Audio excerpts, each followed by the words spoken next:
and the other side. Country bumpkin black dude that can't talk good, who became it and look like Mr. Potato Head. I didn't want to be a movie star. No, you couldn't be a movie star. Ricky Smiley can't act, cause Ricky Smiley can't act. Why is he in a dress again? He didn't be wanting to Barbie, and you gotta tell him no. Said ain't got no special, you remember? Eve ain't got no special, you remember? Ricky ain't got no special, you remember? Sir, I have 12 comedy specials. P. Diddy or whoever you is, TVJ, 20 of them. I won't stop burning you down until there ain't nothing left. Rubble on top of rubble, and I'll still be bombing. Look like a wall, Richard. Look like a wall. You say no. Look like a wall, Richard. Look like a wall. You say no. It's the one and only queen of receipts, the dropping gems in these YouTube streets, the lawyer Royce, nowhere to go. Tune in for the infamous morning show, giving the news that you need to know. So don't you dare miss a wake-up call. Then in the evening, I got all for y'all. Get your dose of daily vitamins. You know the queen makes it make sense. So true.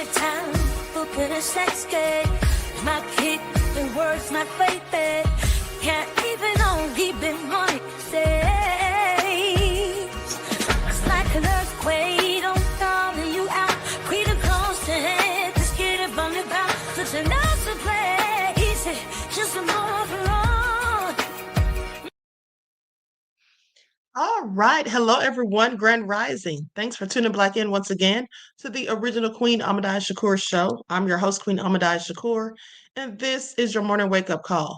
So as you're coming in, please feel free to go ahead and subscribe to the channel if you haven't done so already. Be sure to click that notification bell and click the word all so you're notified each time the Queen Goddess goes live. Also, don't forget to make sure you double check to ensure that you're still subscribed to the channel, especially if you have not been receiving your notifications. All right, so with that all being said, let's get ready to get into it. Hello, Darius. Luna is in the building. Bronze Flat Power God. Desmond is here. Mel. All right, Original Man. Nene. All right, so let's get into it. Jeff ATL, I see you. All right, Hadassah is here. All right, that Crazy Beach Aries. So shout out to all of my loyal royals and everyone tuned into the Queen. I see you, Volvo to Love. Okay, so let's get into it. We the people. Okay, so let's have a brief word from my sponsor at 12 Tribes, and then we'll get this party started. Do not buy 12 Tribes on Earth hair growth oil and hair magic elixir unless you want super healthy, gorgeous hair that grows. They have a whole line of amazing hair growth products, including hair growth leave-in conditioner spray, hair growth shampoo, hair growth spray, and hair growth butter. I'm starting to sense a theme here. They include quality natural ingredients. They smell amazing, and you can see the results for yourself. So if you're looking for healthy hair growth for your natural or relaxed hair, try 12 Tribes on Earth today.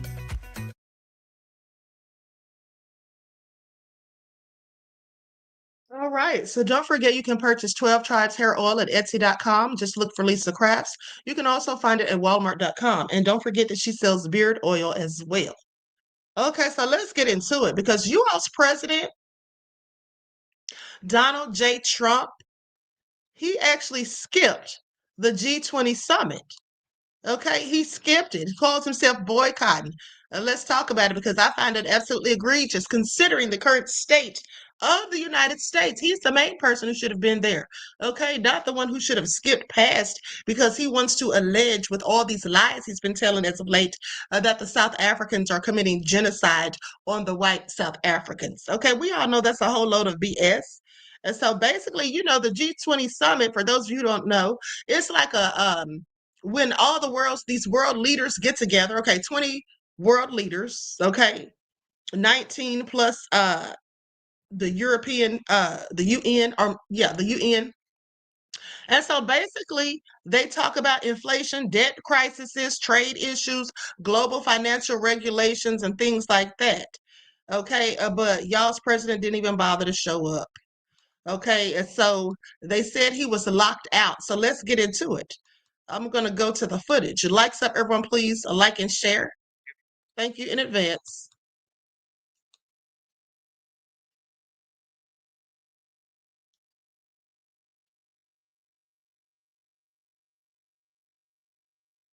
Anyone access. The United States is a member of the G20, and if they want to be represented, they can still send anyone at the right level. It's the leaders summit. The right level is head of state. It's a special envoy appointed by the president of that country. It could also be a minister, and we have always been open. So we have not denied anyone. What we have said, because it's an officials level in terms of that issue, is that DERCO accept the fact that the US is going to be taking over this platform of the G20, and we welcome that they want to take it over. They can come at our offices, and the right level officials will hand over the G20 to the American officials. So no Minister, access to the charge, do you think? No, they are allowed to participate, so it's up to them. But the issue of handover, the President of the Republic of South Africa will not be handing over to the charge d'affaires from the US. We will be handing over to the US in the DERCO offices or anywhere they may want us to arrange within the borders of the Republic of South Africa. Yeah, no, Trump is always starting controversy, okay? And then he had the nerve the other day to say he wasn't controversial. He's always doing some BS. Okay, so anyway, with that all being said, oh, and by the way, I think I said the UN, I meant the European Union, okay? Uh 19 countries, including the European Union. Okay, so now listen, like I was telling you all, Trump called holding the summit in South Africa a total disgrace. That's what he said. Okay, and by that, he announced a full boycott, not just personally skipping, but also that no U.S. government officials could even attend. Okay, now the U.S. did try to send a low-level embassy official for the summit's handover. You see, because the gavel was supposed to be passed to the United States this year. But since Trump didn't show up, it was not passed. And they told them basically, y'all can't just send some little low-level embassy official. If y'all want it, send Trump. Okay? And so anyway, South Africa rejected it. And they said it was not appropriate. Okay. And then since Trump is just so disrespectful and so stupid, now all of these people are dragging him, okay, and calling him out, as they should. And so eventually there was no accredited U.S. delegation, period. And part of Trump's objection seems to be ideological. He criticized the host summit agenda, particularly around climate change and inequality, which are big themes of this G20 under South Africa. Now, observers interpret his absence as part of a broader rejection of certain multilateral norms, which gives other global powers like China more space to lead.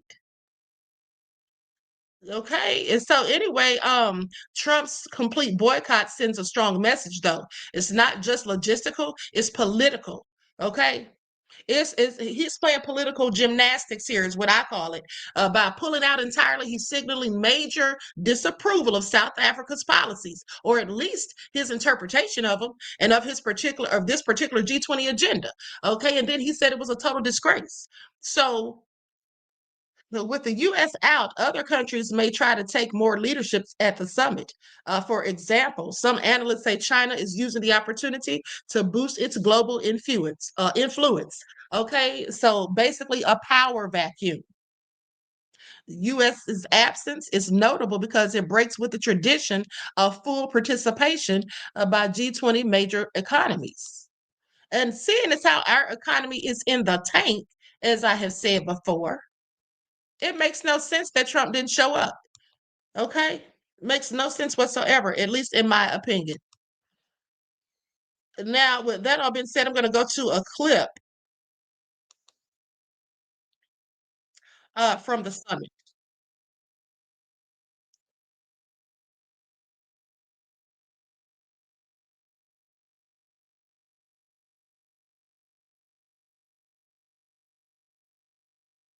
Okay, here we go.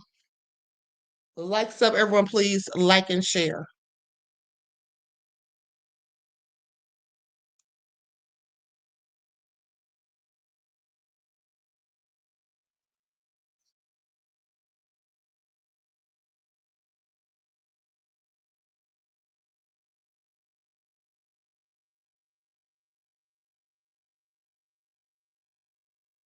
Now, this is Jeffrey Sachs roasting Trump for not showing up. Donald Trump coming tomorrow because he has a 4-year-old mentality and he's having he's having a tantrum.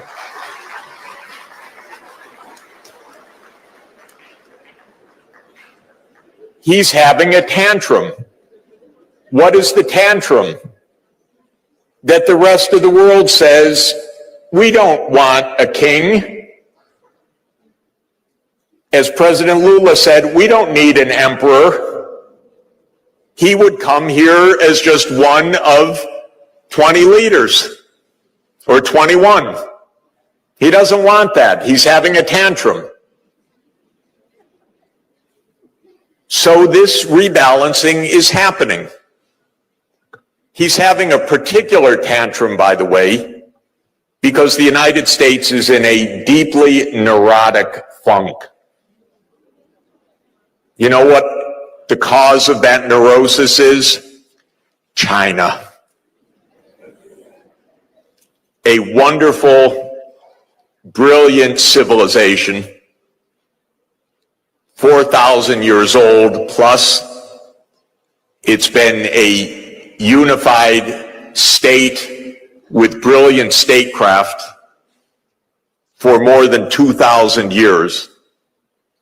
Unlike Europe, in which every country of Europe fought every other country of Europe every year for 1,000 years, most of the time China was peaceful, united.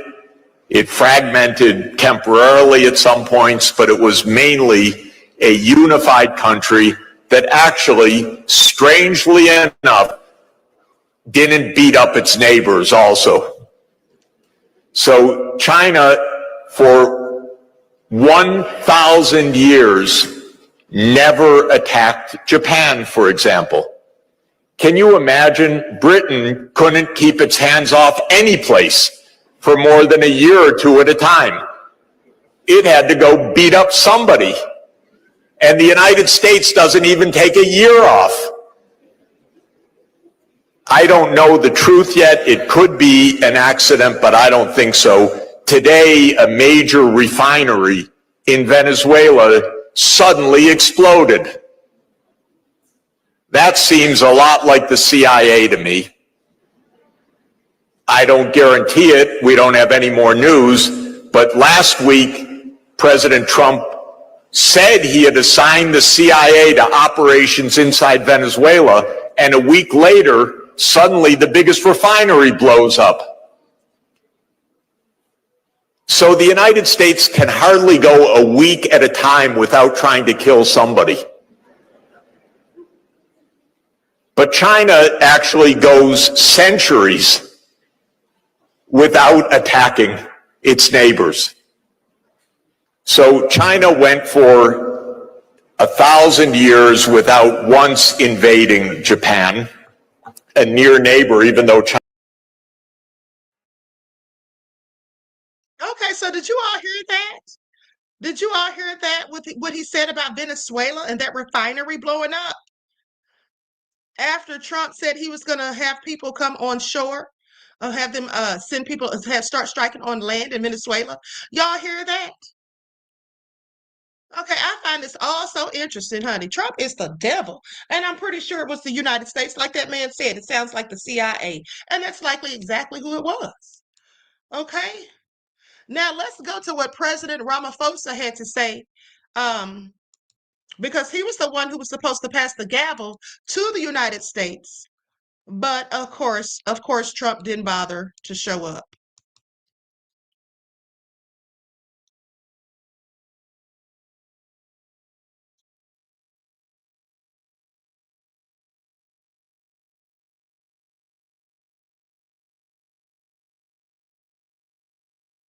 Challenges.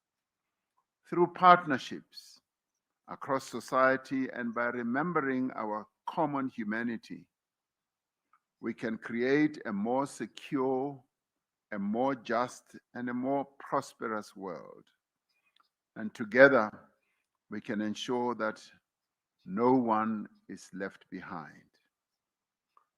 I now say that this gavel of this G20 summit formally closes this summit and now moves on to the next president of the G20, which is the United States, where we shall see each other again next year. The summit is therefore closed.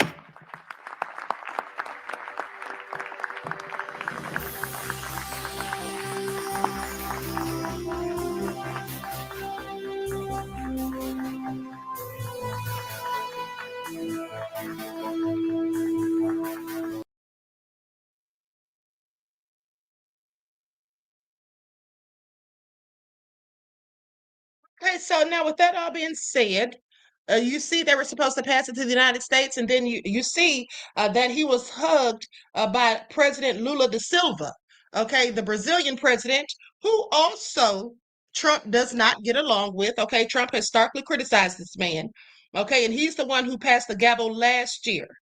Okay, so that all being said, yes, Trump is absolutely burning bridges, beloved. Okay, he absolutely is because he's a whole idiot. And there was another clip. There was another clip from the summit where basically you could hear them say, why the US, I'm gonna go to it. Hold on.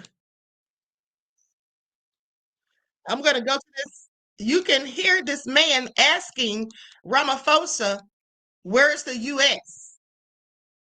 Okay, you can literally hear him asking, where's the US?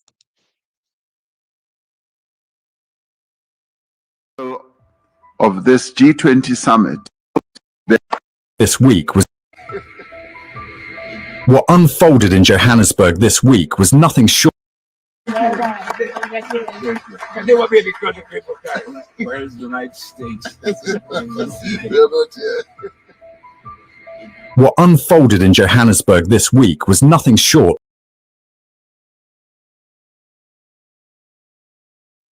Okay, now did you all hear that? Did you all hear that? The man asked, where's the United States? And someone said they're not here. All right, so Trump is making y'all look bad, just so you all know. He's just making the United States look bad, okay?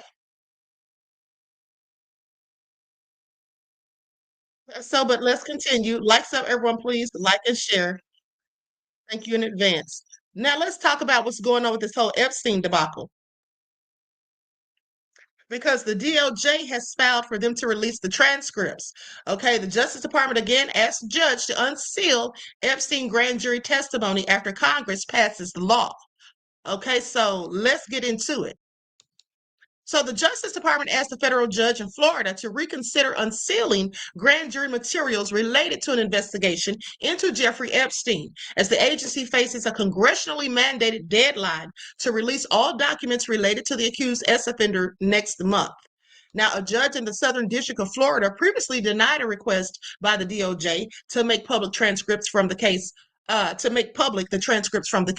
which federal prosecutors asked. They asked for these due to extensive public interest, but not as part of a judicial proceeding. Now, Epstein committed many of his crimes in Florida.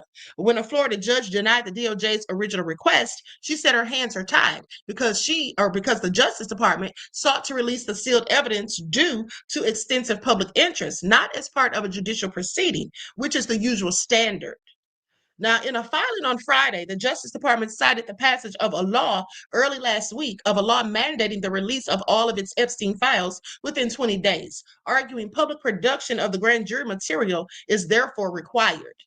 In light of the Act's clear mandate, the court should authorize the Department of Justice to release the grand jury transcripts and lift any pre-existing protective orders that would otherwise prevent public disclosure. Now, this is all what it says in the filing. Okay, but the legislation which President Donald Trump signed into law last week does not specifically mention grand jury materials.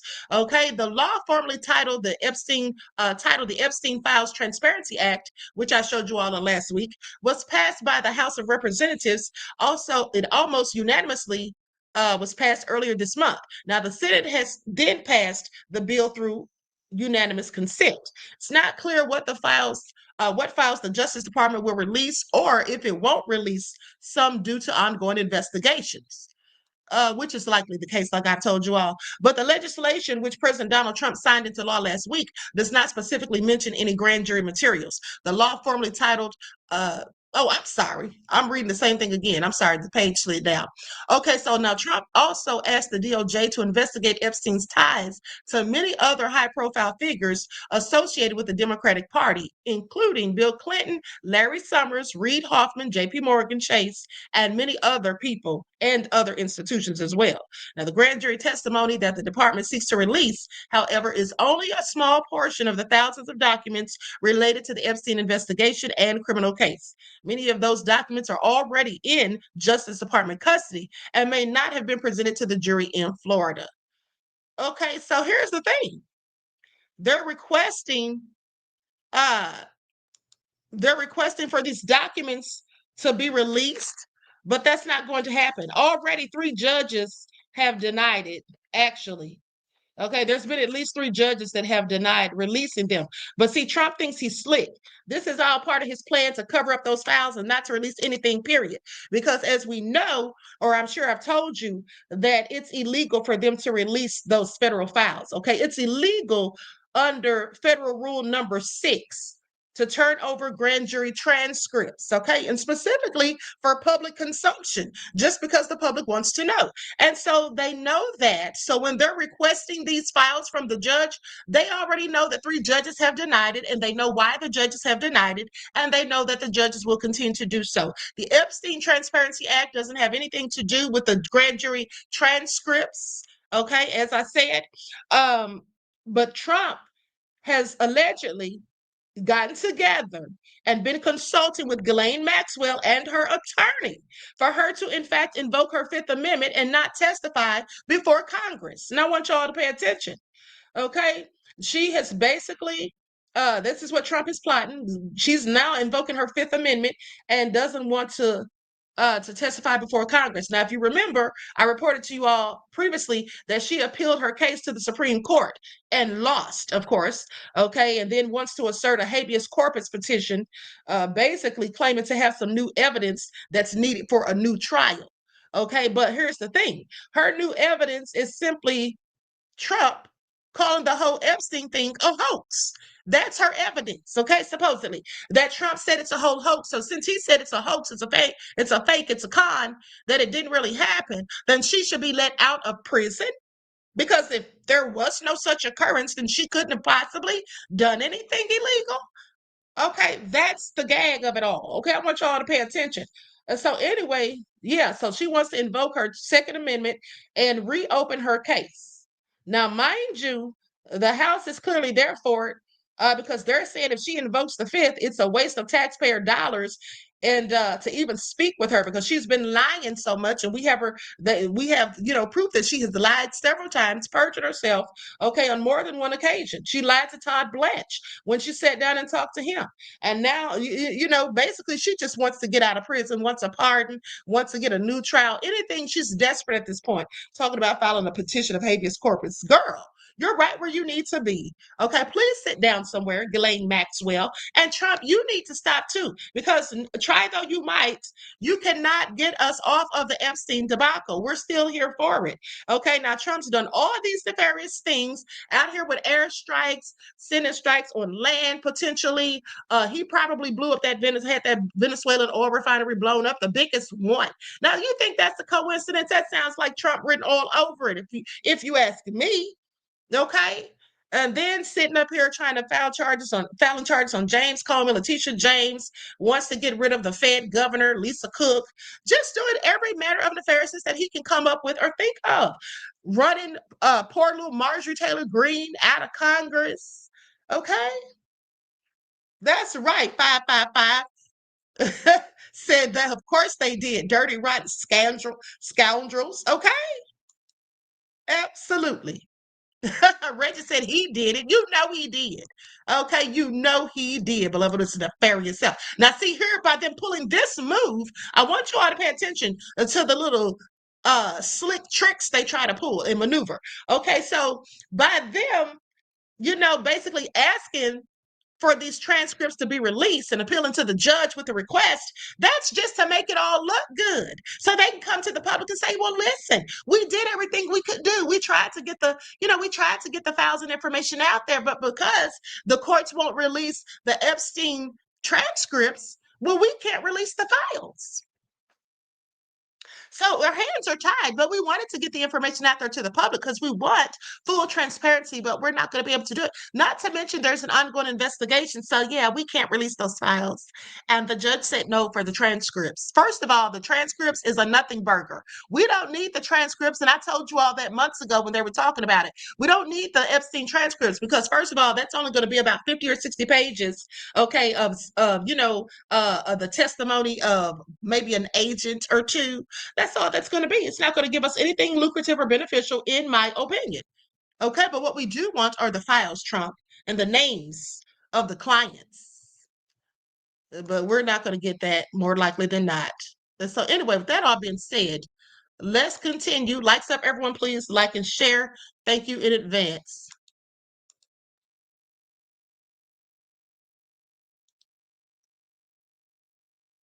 Okay, so I'm pulling up this video.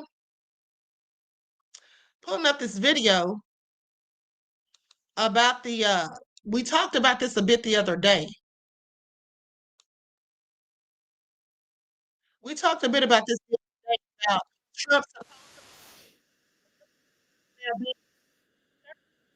that Trump may have given them illegal orders and they had questions and whatnot. So there's a Senator, Elissa Slotkin. Okay, so she did an interview with Fox. So they were talking about the backlash and the controversy of it all. So let's get into that.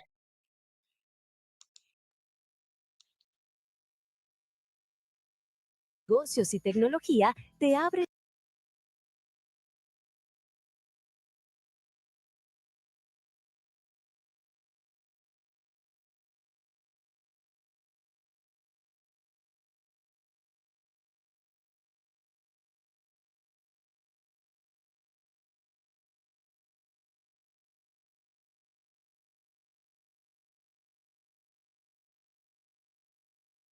President Trump has issued any illegal orders?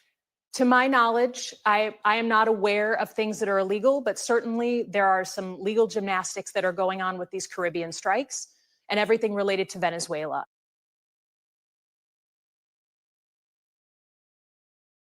Okay, now, first of all, as I told you all on more than one occasion, of course, there's illegal stuff going on because Trump was supposed to get congressional authority before he had any of those boats, strikes enacted on those boats.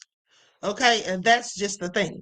And she's talking about, to her knowledge, I'm not aware of things illegal. This is what they keep saying.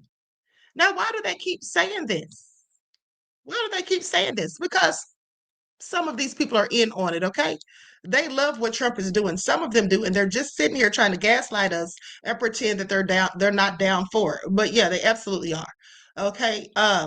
Radatz pressed for specific accusations, and Slotkin pointed to her concerns over Trump deploying National Guard troops across the country, saying that when you look at these videos coming out of places like Chicago, it makes me incredibly nervous that we are about to see people in law enforcement, people in uniform, military, get nervous, get stressed, shoot at American civilians. Okay, it is a very, very stressful situation for these law enforcement officers and for the communities on the ground. So it was basically a warning to say if you are asked to do something, particularly against American citizens, you have the ability to go to your judge, advocate, or general JAG officer or JAG officer and push back. This is what the lawmaker said. Now, Raditz followed up, noting that the original video does imply that the president is having illegal orders, which you have not seen. I think for us, it was just a statement widely, right? We say very quickly, and to all the folks who come to us, this is the process. Go to your JAG officer, ask them for explanation or for top cover for their view on things. We do that on a case-by-case basis, but we wanted to speak directly to the volumes of people who came to us on it. Okay, so they said they wanted to speak to the volumes of people that came to them on it. Okay. Now, Fox News Digital reached out to the White House for comment, but did not immediately receive a response. When reached for comment, a spokesperson for Slotkin pointed to the senator's earlier remarks regarding her concerns about the legal gymnastics surrounding Trump's actions on Venezuela. Now, the video posted by Slotkin received backlash from conservative lawmakers and commentators who alleged it was an appeal to defy presidential orders. It was sedition at the highest level, and sedition is a major crime. There could be no other interpretation of what they said. That's what your president wrote. Okay, clearly pressed. And then what was he doing last night? Trump was posting all this random foolish stuff on social media. What the hell is this? Okay, it says none shall escape his justice. And then he's sitting there looking like, is he supposed to be a king? Yeah, that's what he's supposed to be. Look at his crown and sitting on a whole throne. Y'all see that? None shall escape his justice. That's what he said. And then here's another one. Nothing can stop what is coming. Well, what's coming, Trump? Do tell. Y'all hear this? He said nothing can stop what's coming. And then don't leave out this one. Okay, Jim Moran said, go get all those traitorous sons of bitches. Well, this is Trump. Go get all those traitorous sons of bitches for sedition at the very least. Those pompous, traitorous communists should be impeached and prosecuted. It's all nefarious. They say Trump is out here using different accounts and everything, y'all. They say Trump has numerous accounts. Is he out here trolling people or what? Mel said he looks like the cowardly lion on the Wizard of Oz. Okay. That's a good one. And you know what? That's exactly who he acts like. Okay? That's exactly who he acts like with his ridiculous self. I absolutely cannot with Trump. And where's those darn phones that he promised people? Where's those phones? I heard about that. Let me go to this report. I meant to show you all this the other day, but let's go to this report from PBS about the military personnel and what they were saying.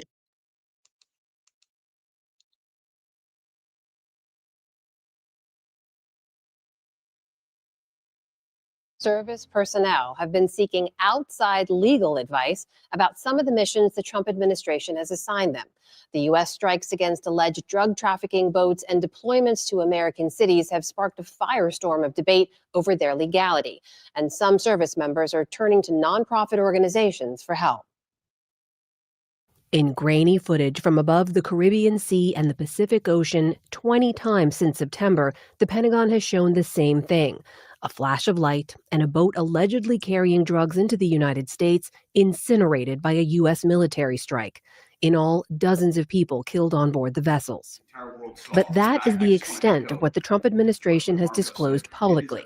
No confirmation of any drugs on board or the identities of the people killed. President Trump has justified the lethal strikes and the fog of war that's clouded them. They killed 300,000 people last year. These drugs coming in.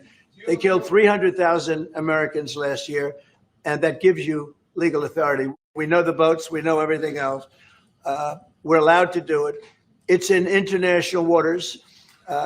If we don't do it, we're going to lose hundreds of thousands of people. Today, reports that the Trump administration is covering its legal bases.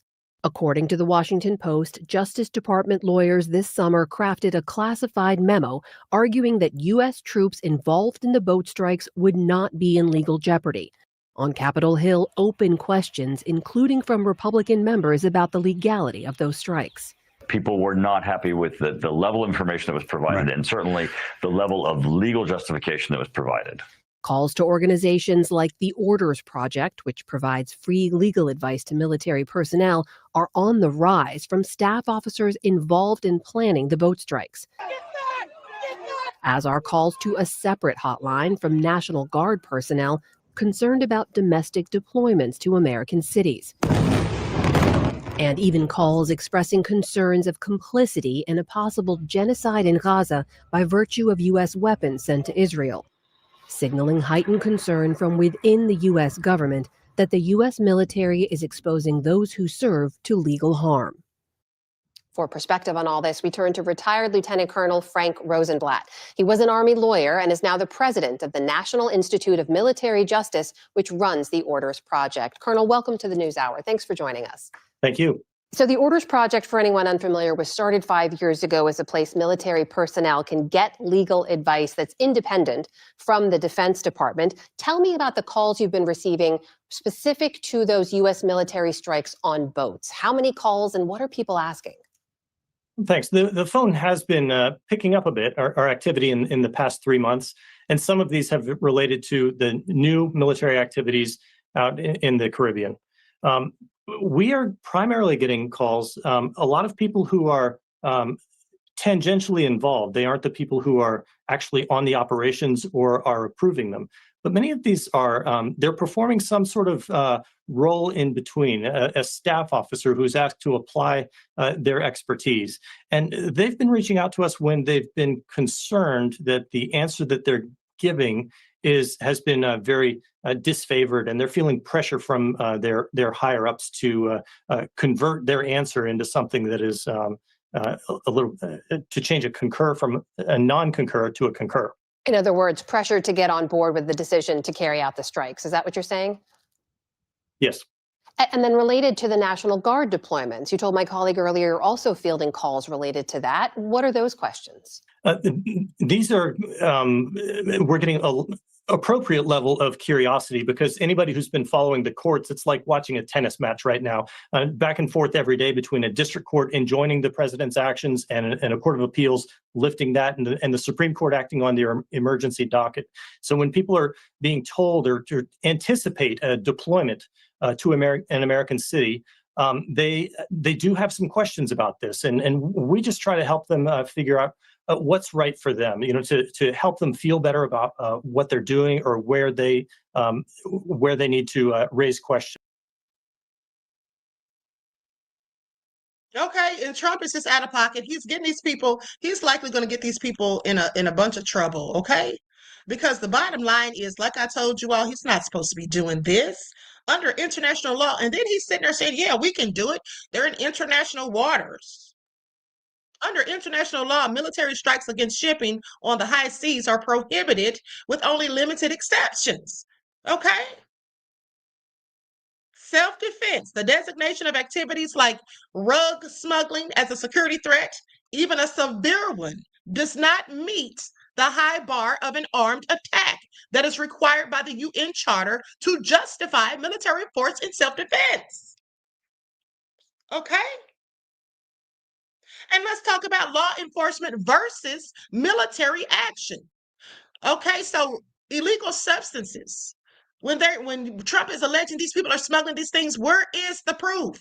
Rug interdiction is typically considered a law enforcement matter, which means force should generally be non-lethal and reserved for when strictly unavoidable to protect life.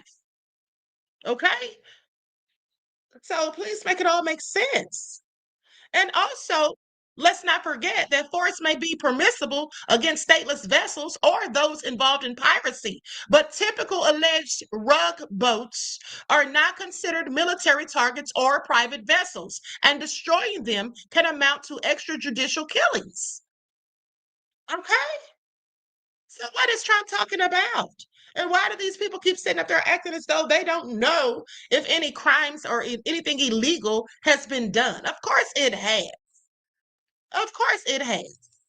Okay, please make it all make sense. This is absolutely egregious. It really is. Now, with that all being said, the Trump mobile phone is nowhere to be found after months of delay. Okay, Trump Mobile has posted conflicting photos of the phone and scrubbed mention of its made in the USA promise. You know why they scrubbed made in the USA? Because I believe it was made in China. Trump, with your lying self.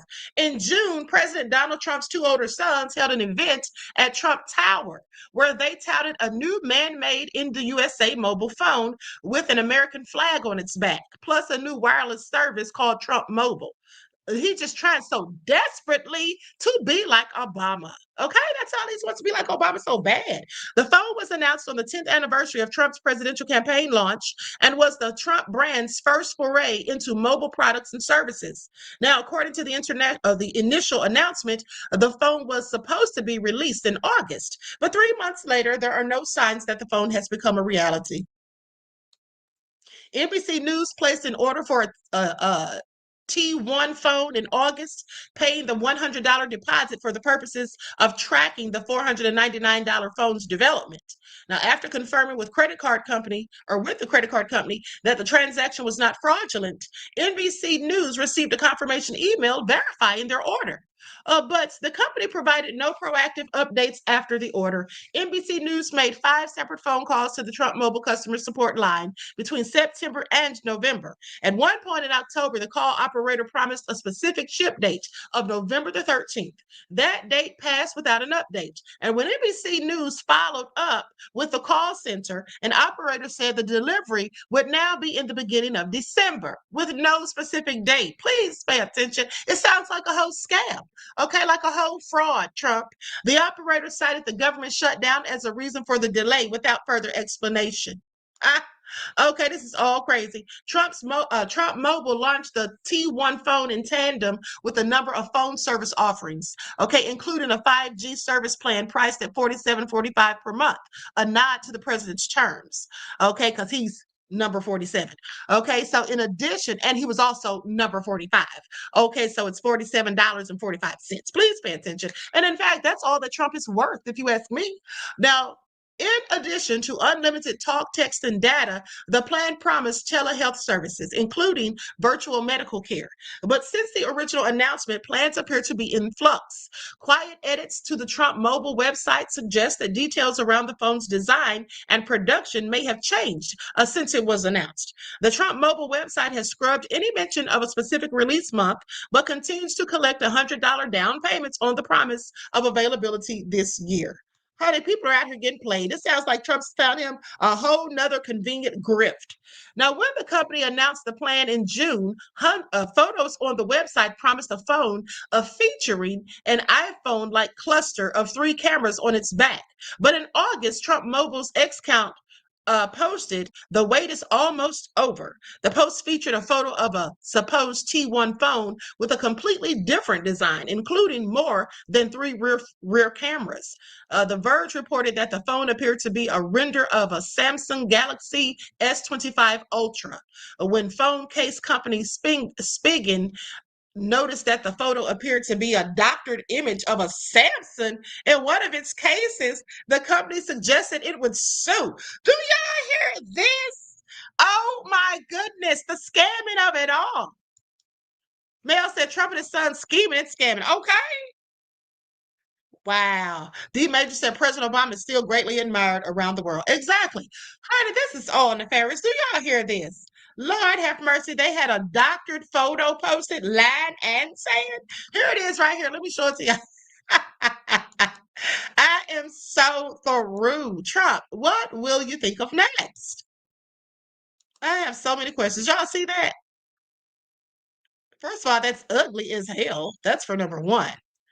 But yeah, that's it. I find it all interesting. So, anywho, they say NBC News has not been able to identify any lawsuit from Spigen, and the company has not responded to repeated requests for comment. But in late June, the same month the phone was announced, the website removed any mention of Made in the USA, as was originally promised. Now, instead, the website now says the phone is brought to life right here in the USA, with American hands behind every device, and that the phone has American proud design. Now, the T1 phone has been met with skepticism since its unveiling. Smartphone industry insiders have suggested it's nearly impossible to manufacture a made in the USA smartphone on as quick a timeline as Trump Mobile has promised, and without some Chinese involvement. Todd Weaver, the founder and CEO of Purism, a Carlsbad, California-based company that manufactures the only U.S.-made smartphone on the market, said that when his company started, there was no skilled labor in the U.S. capable of manufacturing a phone, and nobody had done it before. He said that creating a chain of production that would allow for a made in the U.S. phone label was time and labor intensive. He said, we actually had to go over to China with our designs to learn the process, the manufacturing process, to see what are all the steps. He said it took him 6 years to take his Liberty phone from idea to production, which Purism sells at a $2,000 price point. And even then, Liberty phone isn't entirely American sourced, even if it's branded as made in the USA electronics. Most of its materials come from the United States, Canada, and Europe. Other parts, like the chassis, are made in different countries, including China and India. Now, while Trump Mobile customers wait for the TI or the T1, did I say the TI? The T1, the company is offering other phones for sale, including refurbishing iPhones, which are primarily produced in China, and devices from Samsung, a Korean company. Trump Mobile says that both devices are brought to life right here in the USA. Trump, please just stop telling all these darn lies, because you're starting to look even worse than I thought you ever could. Okay, this is all so darn crazy. So listen, now we got to talk about, first of all, I want y'all to pay attention to something. Trump had another hot mic moment talking to the president of Indonesia. And so come to find out, remember how I told you all that Trump is low down and nefarious? We all know that, right? But no, remember when I told you all that Trump was doing deals with Saudi, okay, when he had the Saudi prince over here, the crown prince of Saudi Arabia, that he was doing deals with them, him and his children, okay, specifically his son-in-law, Jared Kushner, with the $2 billion funding that I told you all about? Well, guess what? So now Caitlin Collins interviews Eric Trump. And I'm going to play this clip where Eric Trump reacts to the hot mic moment of his father, Donald J. Trump, talking to the president of Indonesia. And he's talking about business deals. So Trump is again using all of his authority to garner money and just all sorts of gifts and rewards for he and his nefarious children. Okay, so let's go to it. Likes up, everyone. Please like and share. Thank you in advance. And he's having the most hot mic moments of anyone I ever heard of. It was just in the Middle East. Dad, he obviously brokered the ceasefire in Gaza, was there meeting with a bunch of world leaders on what the future of that is going to look like in the phase 2 of that agreement and how to implement that. There was a moment where he was speaking with the president of Indonesia. It got a lot of attention. I know you've seen this, but I want everyone else to see this as well. Thank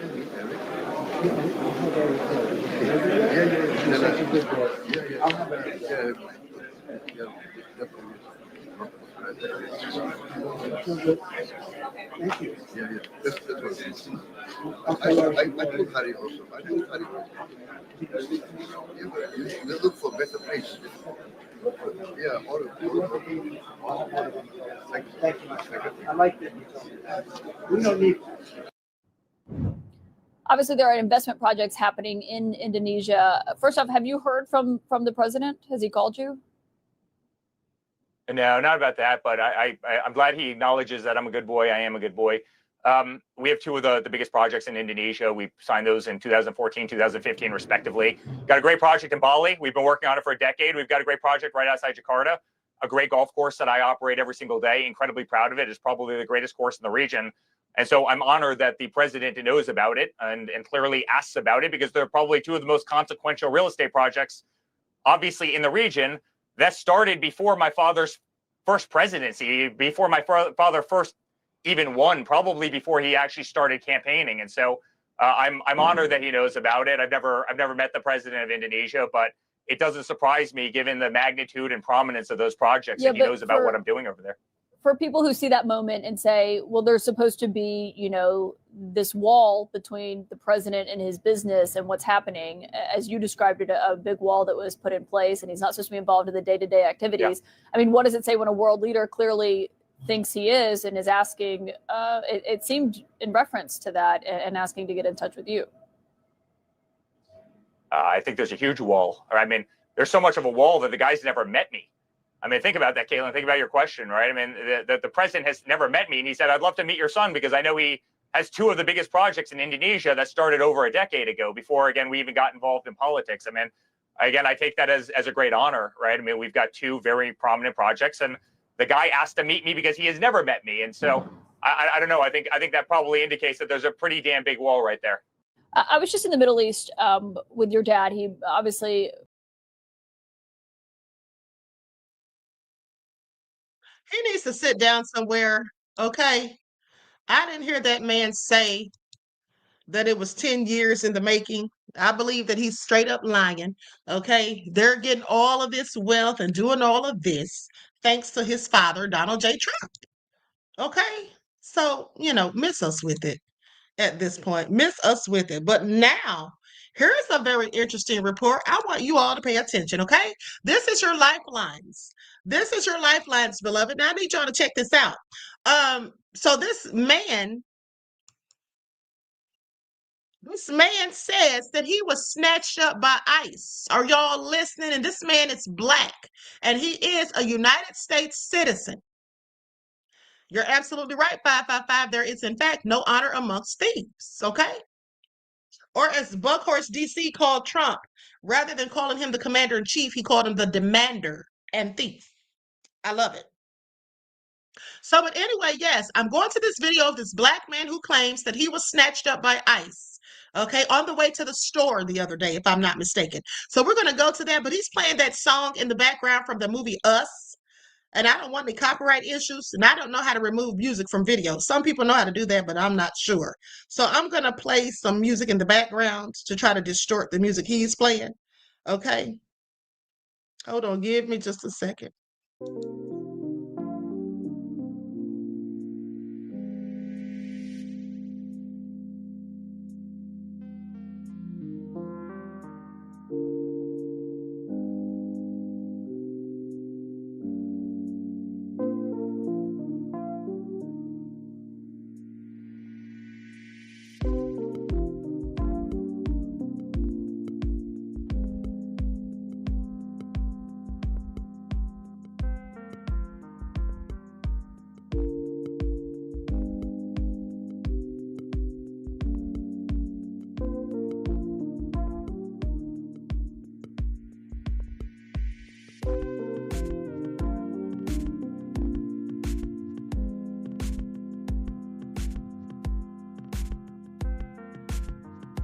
Three Hispanic men showed up at my door holding a Spanish Bible, asking, was anybody in the house Hispanic and if they wanted to do any Bible study. And I was like, nah, nobody in here Hispanic. What you want to know that for? And it was like, yo, they Hispanic missionaries.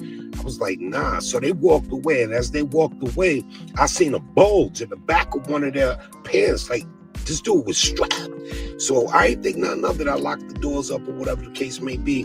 Around 8:30, I had to run to the store to grab some Dutchess. As soon as I came out the house, Border Patrol pops up, snatches me up, asking me questions like, yo, where am I from? And who was the president when I was in high school? And they took my cell phone and plugged it up to some sort of computer and was retrieving data out that shit and all sorts of shit. Yo, I don't know what the fuck is going on out there, But yo, if you got any type of tint to your fucking skin, be aware of your surroundings before they snatch your motherfucking ass up and send you to Guatemala or some crazy shit like that. Yo, this shit is crazy. They are now violating citizens' rights, man. The fuck out of here, yo. Last night. Okay, so y'all heard that, right? But didn't I tell you all that what happened? I absolutely told you all. Okay, I told you all. So that all being said, D Major says, Queen, can you please try to make sense of there still being black folks who support Trump? Well, there's nothing to make sense of it, beloved. We all know that there are some raccoons. Okay, some people amongst us. Okay, you can't trust everybody that has this, everybody, you know, that looks like you. You can't trust them. All skin folk ain't kin folk. And quite frankly, there are some of our people, sadly, who are raccoons. They will defend Trump. They voted for Trump. They love Trump. They make excuses for Trump and all of the above. They go in on the Democrats, but they'll never go in on the Republicans. Okay, I'll go in on both of them. Okay, I'll go in on both of them. At the end of the day, Luna said, you're thinking too hard. Get out of your feelings. Luna, are you talking to me or D Major Scaling? Are you talking to me or D Major Scaling? Okay. DJ Big Six says receipt needed. Okay. Oh, that crazy bitch Eric said facts, Queen. All right. We the people said right. Okay. So anyway, let us continue. Okay, Luna said that was fake news. Luna doesn't believe that black man was really snatched up by ICE. She said that was fake news. Now, mind you, Luna loves Trump because she's always defended Trump in this chat. She said people trying to get likes. Oh, okay, are you talking about me? Luna, I know you're not trying to throw shade at the Queen, honey, because I promise you that's not what you want to do. You throwing shade at the Queen, honey?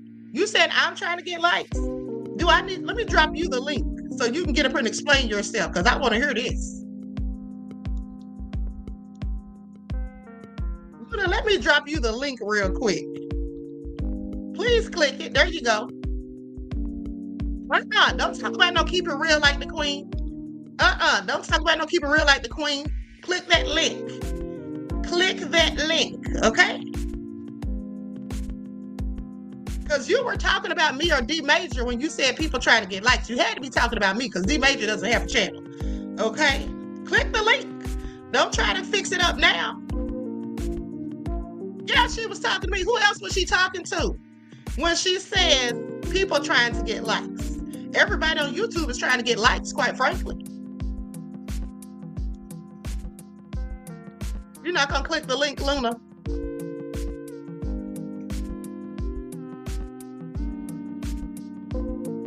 All right. She don't want to click that link. I mean, I don't blame you. I wouldn't want to click the link either if I were you. Okay? Now, with that all being said, let's continue. And Luna, just so you know, you'll be losing your mod status. Okay? You'll be losing your mod status after this live, honey, because I don't know who you think you're playing with. Now, I have let you slide a numerous of times because I always tell you all that at the end of the day, you do not have to agree with the Queen ever.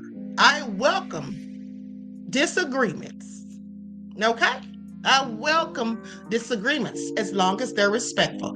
But don't tell me I'm trying to get likes. I just sit down somewhere. That's what we're all trying to do. Okay? Reggie said click that link. Honey, she ain't gonna click it. But let's continue. Now, here's what I thought was interesting. First of all, hold on, let me ask you all a question first. This is totally off topic. But I just had to ask you all. Have you all seen NEL the Great, formerly known as NEL Chopper? Have you all seen his video that dissed to NBA young boy KO? Have you all seen that? Put a 1 in the chat if you've seen it. Put a 1 in the chat if you have seen it, beloveds.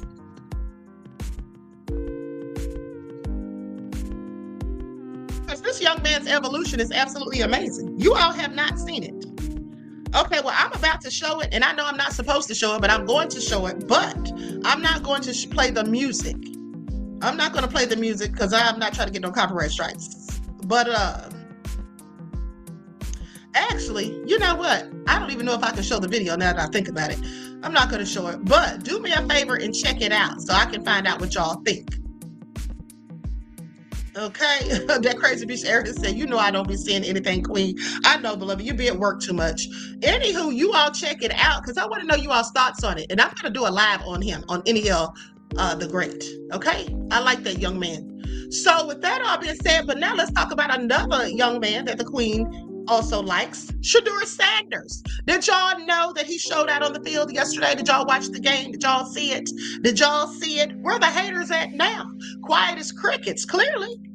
Okay? Quiet as crickets. But anywho, let's talk about it. Shedeur Sanders was the first Browns quarterback to do this since 2005. Shedeur Sanders impressed in his starting debut, so much so that he even broke some records along the way. Let's talk about it.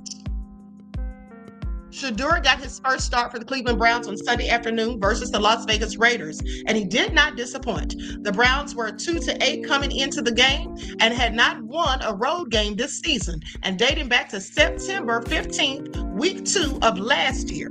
Now, it is safe to say that Cleveland has not been road warriors over the past 2 seasons, but that was exactly what Shedeur accomplished in his first start of his career as the Browns won 24-10, also snapping the 0-17 record that Browns quarterbacks had in their first career start, dating back to 1995. Do y'all hear this? Where are the haters at? Where are the Shedeur Sanders haters? Okay, I have several questions. But let's continue. So that wasn't the only record that Shedeur broke, though. As per ESPN research, Shedeur's 10.5 yards per attempt was the most for a quarterback in the first career start since 2022 with Jarrett Stidham, 10.7.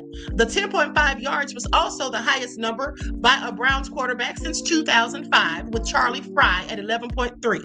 Shedeur finished the day with 209 yards on just 11 completions, highlighted by the 52-yard throw on the run to Isaiah Bond to set up the Browns' second touchdown. Shedeur's first touchdown pass came on a swing pass to Dylan Sampson, where the blocking was great, clearing a path for Sampson to run 66 yards for a score. Are y'all listening? Honey, rumble, young man, rumble. Okay, after the game, Shedeur had some inspiring quotes. That's how life is. Everybody's not in the best situation. I think we'll just go to that. Leading up to this start, it was learned that Shedeur was preparing for his start like a final exam, an exam that he could not fail. It seems like Shedeur was ready and completely prepared for his start. Okay, many times he looked calm, cool, and collected in the pocket. It also showed because he was only sacked once in this game. Let me tell y'all something, honey. Let me tell y'all something. When I tell you I was so hyped watching the game yesterday with my popcorn, and I knew that it was going to go down just like it went when I saw none other than the GOAT, the legendary Deion Sanders, come out of the shadows and give Shedeur a hug. He gave him the biggest, warmest, most welcoming hug from a father to a son, and I knew that that is all Shedeur needed. He's already got the confidence. Okay, I want y'all to pay attention, because if you remember when Shedeur played for Colorado, that time when Deion was in the hospital and Shedeur had a game and he called his father and he said, "Dad, I need you." And Deion got up out that bed and showed up in a wheelchair. I want y'all to pay attention, honey. That's what it means to show up for your children. Okay, you come whenever they call when they need you, no matter what. Drop everything you're doing. All right? So anywho, I know the haters are crying in the cars, but anyway, let me continue. So goes on to say, Shedeur's 52-yard completion to Bond was also the Browns' longest completion by air yards, 42, since 2023. This young man is breaking records. Do y'all hear it? Now, with that all being said, let's go to what my favorite sports commentators, and that would be Shannon Sharp and Ocho Cinco. All right, let's go to what they had to say. Likes up, everyone, please like and share. And for those of you who are not football fans, just sit tight, Okay, I'm sure I have something for you next.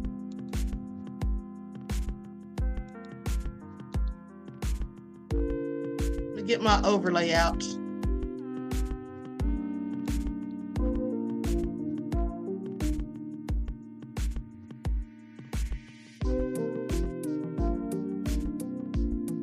Tampa didn't look good tonight. They couldn't run the football. They didn't throw the ball. They didn't really do anything well. And that has a lot to do with the Rams, not so much what they did. Well, the Rams put so much pressure. They applied so much pressure out the gate. Yeah. They can get after you now. Oh, yeah. Absolutely. So they kept Baker Mayfield uncomfortable, didn't allow him to sit in the pocket. He had to run and scramble for his life. He had to extend plays. He did the best he could. But at the end of the day, it was nearly not enough, not even close. That's all we're going to do with that, because here's the game that everybody wants to talk about. The Browns beat the Las Vegas Raiders by the score of 24-10. Shedeur Sanders became the 42nd quarterback to start a game for the Browns since they came back into the league in 1999. He also became the first Browns quarterback to win his first career start in the NFL since Eric Zaire did it back in 1995. The victory ended a 17-game losing streak for Browns in games in which the quarterback was making their first career start. That was the longest streak by any franchise since 1950, when quarterback starts were first recorded. The win snapped a 13-game road losing streak for the Browns, which was also the longest active streak in the NFL and their second longest in franchise history. Shedeur was 11 of 20, 209 yards with 1 touchdown and an interception. They didn't run the football worth nothing. 27 rushes, 67 yards. But Ocho, his ability, and he's looking, the thing that you have to like about him, he's looking to push the ball down the field. Absolutely. He realized, I don't catch big fish fishing around the shore. Right. I need to cast way out there. You see, he rolls out of the pocket, throws it over the top. He's going to give those guys an opportunity to make plays. I was very impressed with him, and I know what everybody said. It wasn't nobody but the Raiders. But had they lost, he was going to say, well, he can't beat the Raiders. How is he going to beat this team, that team? Well, we won't know how he'll do against this team or that team, because we know the team that he played today, he put foots in them. Go ahead, Ocho. Well, listen, it was the Raiders. It was the Raiders, but what I saw from Shedeur tonight, it looked good. There's room for improvement. There's some things that he could do well. He would also need his supporting cast to help him out. Jerry Jeudy, I know you want a dead leg, baby, but just go ahead and young bull, just go ahead and get out of bounds, get them yards. There were some throws I know Shedeur would probably want to have back, especially that interception. Staring down that stick route away at the snap of the ball. Outside, especially when you can't run the ball. When you can't run the ball and make you one-dimensional, it's very, very difficult. It's very, very difficult. But they were able to pull the win off. I'm sure Shedeur is probably not happy and glad he got the win, but there's a lot of stuff you can go back and look at, and he'll watch film and see where he can improve in certain areas. And I like the fact that he not only got a start, he made history today.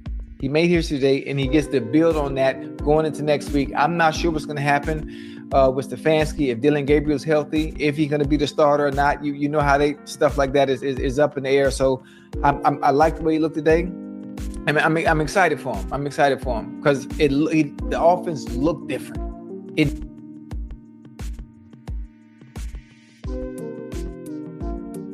Shedeur did his thing. Okay, he did his thing. People. Oh, you know what? I forgot to turn the music off. Why did somebody tell me? I didn't even have to use that darn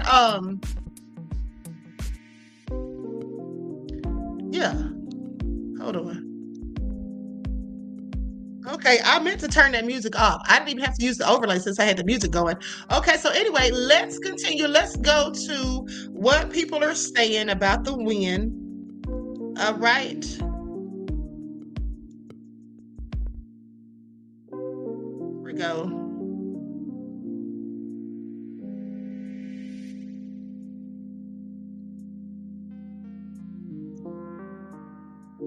Oh, it sounded good with the commentary. Actually, I should have left it on because I'm about to play a video that has music. So I think I'm going to add it back.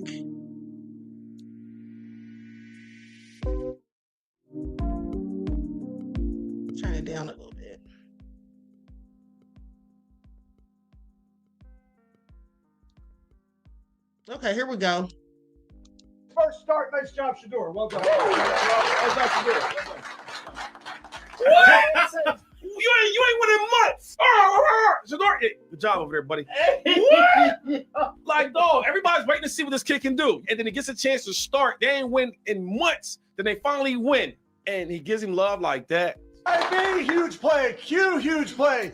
Hale making a big play. And then another rookie making his first start. Nice job, Shedeur. Well done.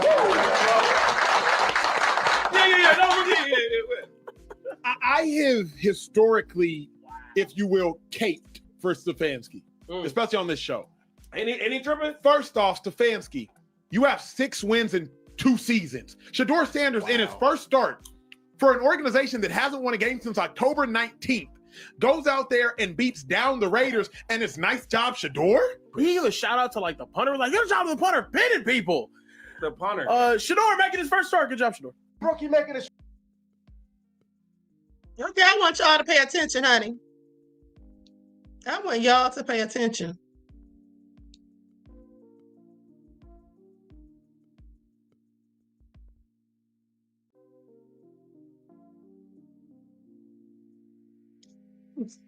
Said he's a hater. DJ Big Six said, fake arse coach.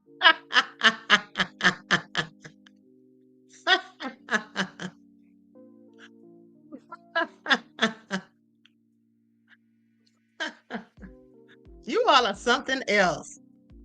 Okay. You sent me a super chat, beloved. Thank you. I missed it. Says Luna wasn't talking about you. She was talking about me. Okay, well, she's still defending Trump. She's always defending Trump, honey. Okay, I have several questions, but thank you for letting me know that, and also for your contribution to the channel. Peace, love, and blessings. Luna is a Trump lover. Okay? Luna, why do you love Trump so darn much? I have several questions, but let's continue. Let's continue. Hold on, beloveds. Let's go to what Skip Bayless had to say. Because y'all know Skip, he's always rooting for Shedeur.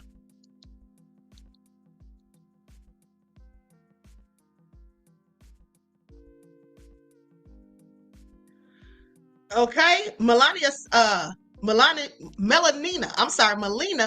said fans aren't going to want Dylan Gabriel back as QB now. Okay, you know they aren't, beloved. He's worried about that already, I'm sure.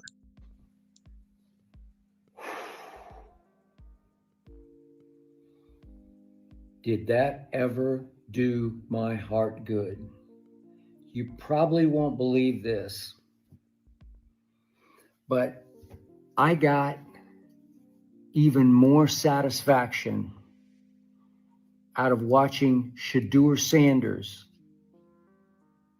beat the Raiders in Las Vegas in his first NFL start. More satisfaction out of that did I get than watching the impossible comeback my Dallas Cowboys just pulled off.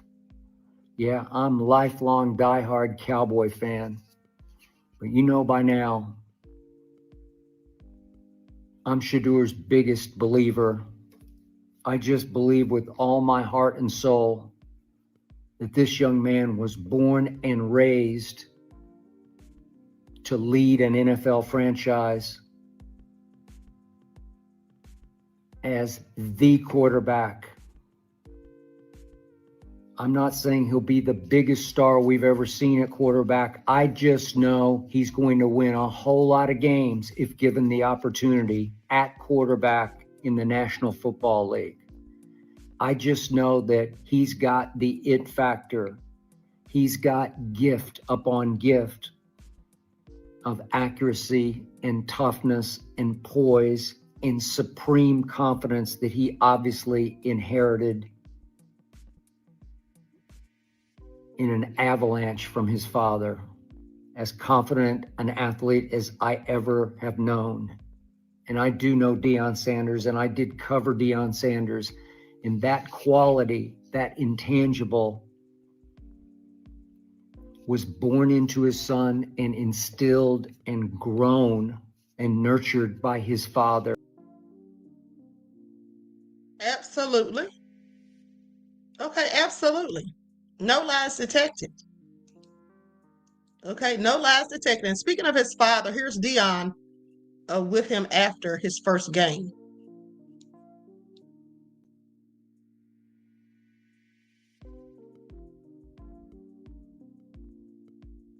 Can we back everybody up, please? Thank you. Thank you. We're about to put up. He has to go locker room. He's got to come back. No, I know. He's going to locker room.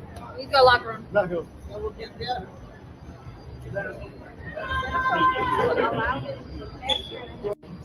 Can we back everybody up, please? Thank you. Thank you. We're about to put up. He has to go locker room. Right, I'm sure his father is so proud, as he should be. And here's the last clip, and then we're moving on. Likes up, everyone. Please don't forget to like and share. Thank you in advance.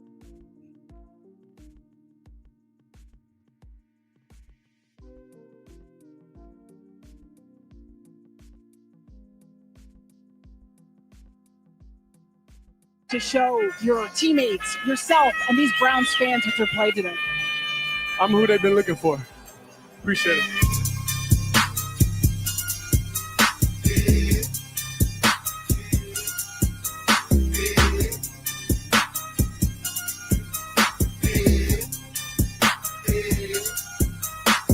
What do you hope to show your teammates, yourself, and these? All right, y'all heard what he said. She said, what do you hope to show your fans and your teammates and these Browns players and all that? He said, I'm who they've been looking for. Okay? Y'all heard it. Laverne said, looking just like Dion. Exactly. Okay? So with that all being said, absolutely amazing. Absolutely amazing. Now, let's continue. And like I said, that's the first time, or I didn't say, but I meant to say, that was the first time I actually saw Kevin Stefanski give Shedeur any kind of props. I know it probably damn near killed him. Okay, I'm pretty sure it almost took him up out of here, to say the least. There was actually a picture I saw. Hold on, let me see if I can find it real quick.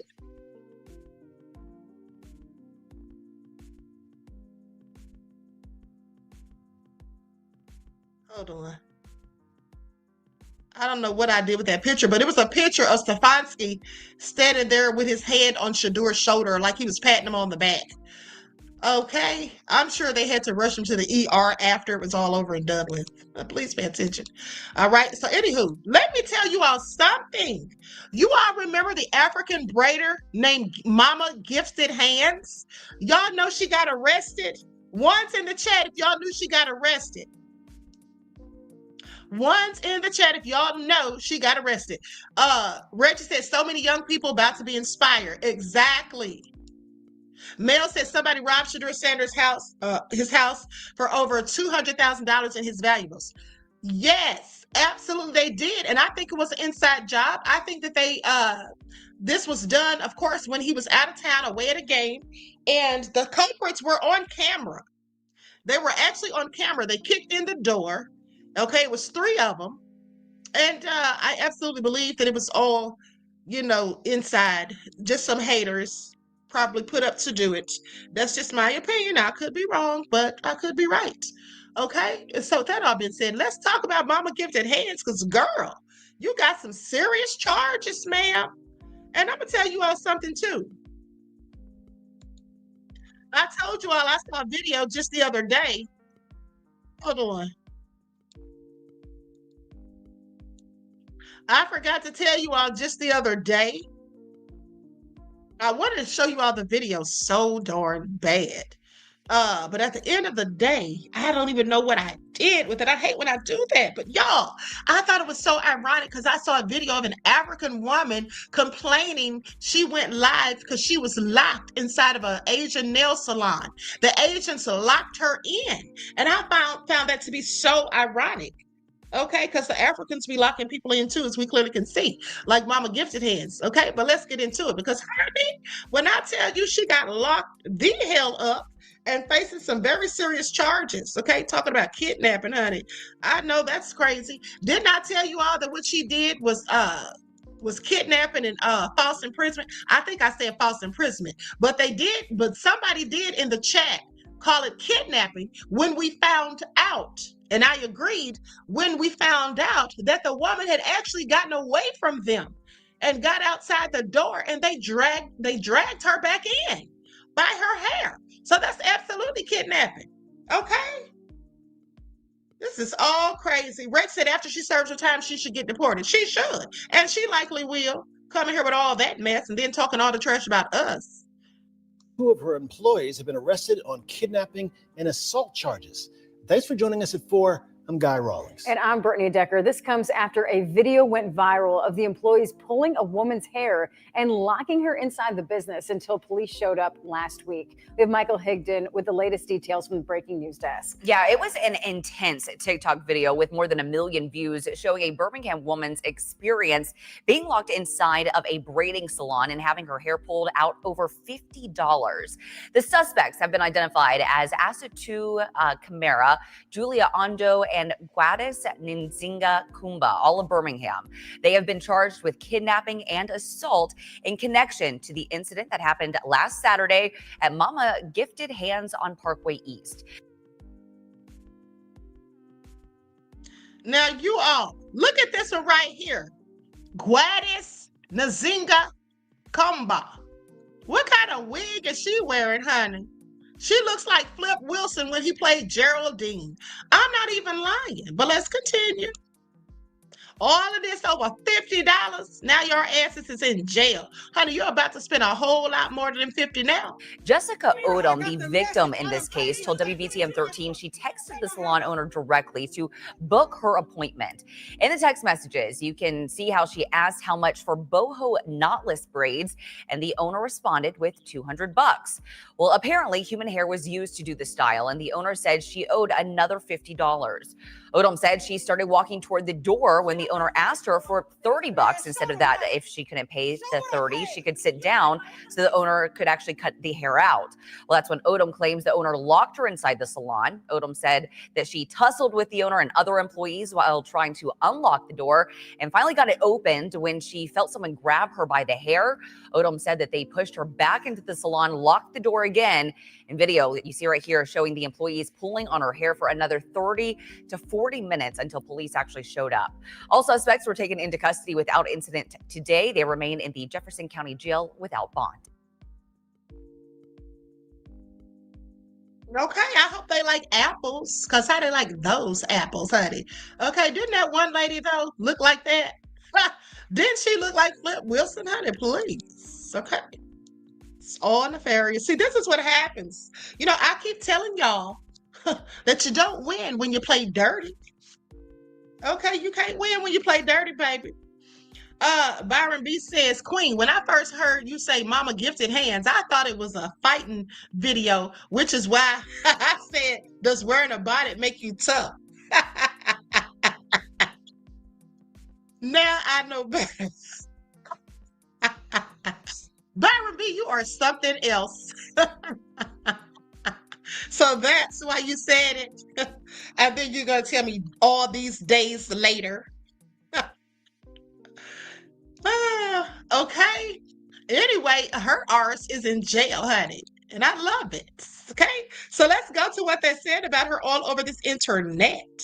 Oh, but hold on. Let's go to the video first. Because they actually interviewed the victim.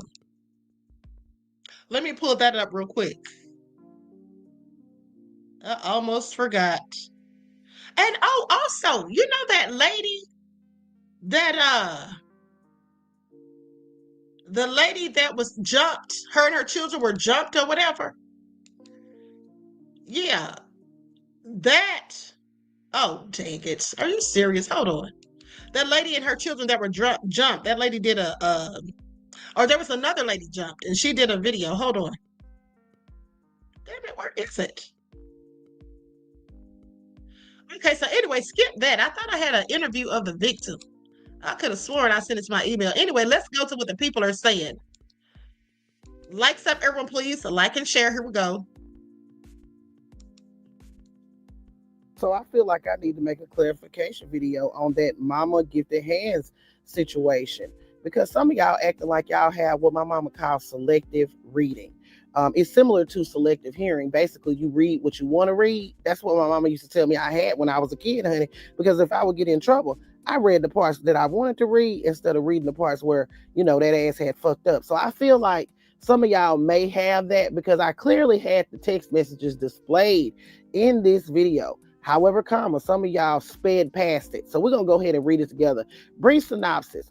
Over there at Mama Gifted Hands in Birmingham, Alabama, Chief Pickett, fine ass Chief Pickett is what they call him, went ahead and took law and order very seriously and arrested an owner and two braiders at Mama's Gifted Hands in Birmingham, Alabama, because they assaulted and kidnapped a woman over a $50 payment dispute. Now, in my video, I showed the text message exchange where they confirmed the $200 price for those medium boho knotless. But some of y'all saying, oh, well, they said it depends on the length. That means that you had selective reading because you didn't continue to read. So we're going to read it together. So Jessica asked, hey, how much for medium boho knotless? They respond, starts 200 and up, depends on the length you want. Jessica says, what's the price for mid, back, and butt length? They respond, 200. She asks, okay, when are you available? They respond, we have availability today. She says, I get off at 4. Can I come then? They respond, sure, and give the address. She says, do I need to bring anything? They say no. Can you bring cash, please? So they confirmed the price for the medium boho knotless at butt length at $200. It's clear as the eye can see right in front of you. And to me, there's a particular part that makes this situation even worse when they ask her to specifically bring cash. I don't know about y'all, but I don't carry cash anymore, hardly ever. Because I have kids, I usually keep a little bit on me, but not that much. So if someone tell me specifically a price is going to be $200, I'm going to get $200 out the ATM. So based on these text messages, Mama Gifted Hands confirmed the style, the length, and the price. Now, I heard there was a discrepancy because they used human hair instead of synthetic hair in her head. But if that was the case, they should have told her, if we use human hair, it's going to be an additional $50. Synthetic will be just $200. But they didn't do that. So in my opinion, the blame does not belong on the customer. This is Mama Gifted Hands. And if you ever been to an African braiding shop, y'all know that they do that. They'll tell you one price on the phone and then tell you a totally different price when you get there. Okay, that is exactly what they will do, tell you a different price after the fact. And here's the thing. The reason she told her to bring $200 in cash, because I thought that was a little suspect too. I'm like, most people pay for things with their debit cards, credit cards, Cash App, Apple Pay, things like that. They don't usually carry cash these days. So why would she ask her specifically to bring $200 in cash? Well, here's why. This is my opinion. Because she wanted to make sure that she had the money in hand when she told her that it was a different price. Because if she was going to pay with a debit, credit card, or whatever, or some other digital way or what have you, then she could have just easily told her, no, I'm not paying you. I'm not giving you $250 or whatever. You understand what I'm saying? And then they could have, they still likely would have gotten into it. But the bottom line is Mama Gifted Hands wanted to make sure that she had at least that $200, and then she'll try to get more after the fact and say she put in human hair.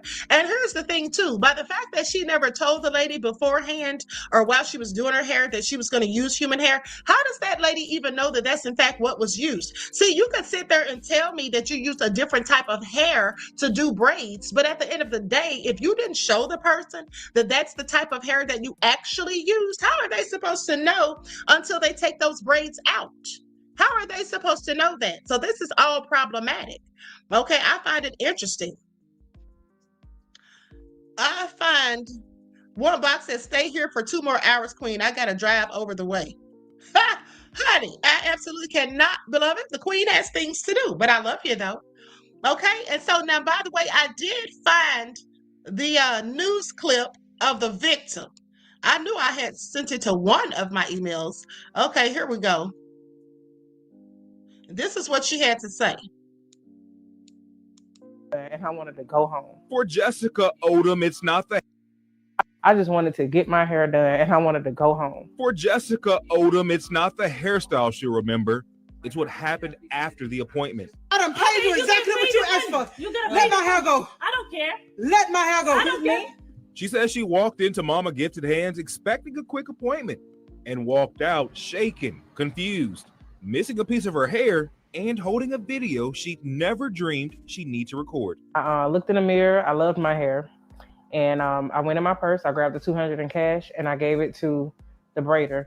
She started speaking in their language, which I don't know what ethnicity they are, but she went over to the owner, which they refer to as Mama, and she gave her the money, and then she hopped up and she was like, no, this is $200. Odom says everything started normally.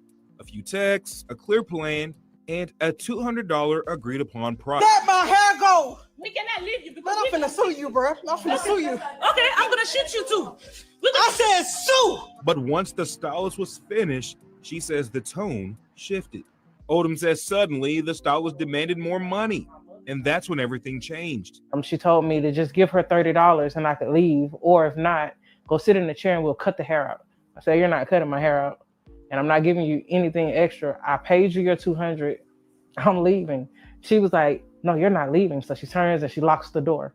She says she spent nearly an hour struggling with 3 women, calling police as she tried to get out. Yeah, record me. I know. I said, if you can pay. We went to the salon for their side of things. They declined to comment. Birmingham police say they're aware of the video and detectives are reviewing the case. Charges will be pressed and I am filing a lawsuit. I just wanted to get my hair done and I wanted to go home. For Jessica Odom, it's not the hairstyle.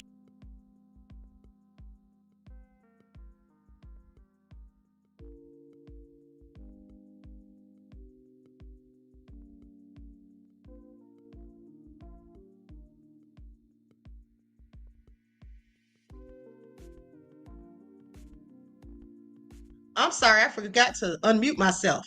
Okay, so I find it also interesting that all of this trouble, Mama Gifted Hands and 2 of her employees all sitting in jail, all over $50. Okay? All over $50. Oh, and Ed Carly, you said you apologized for mentioning another YouTuber in the chat. That's okay, beloved. Yeah, I do watch Blessed One. Okay, I fool with him, so I like Blessed One, so that's no problem. Okay, as long as it's somebody that I do like. Now, with that all being said, because y'all know some of these YouTubers be hating, honey. Now I don't have time to be shouting them out or have them in my chat. Okay, so I find that all interesting. Now let's continue because some more people had something to say. And also, there's been some talk about trafficking going on in these African braid shops. Okay, I want y'all to pay attention. They've been talking about trafficking going on in these braid shops, honey, at the end of the day. And I'm like, what?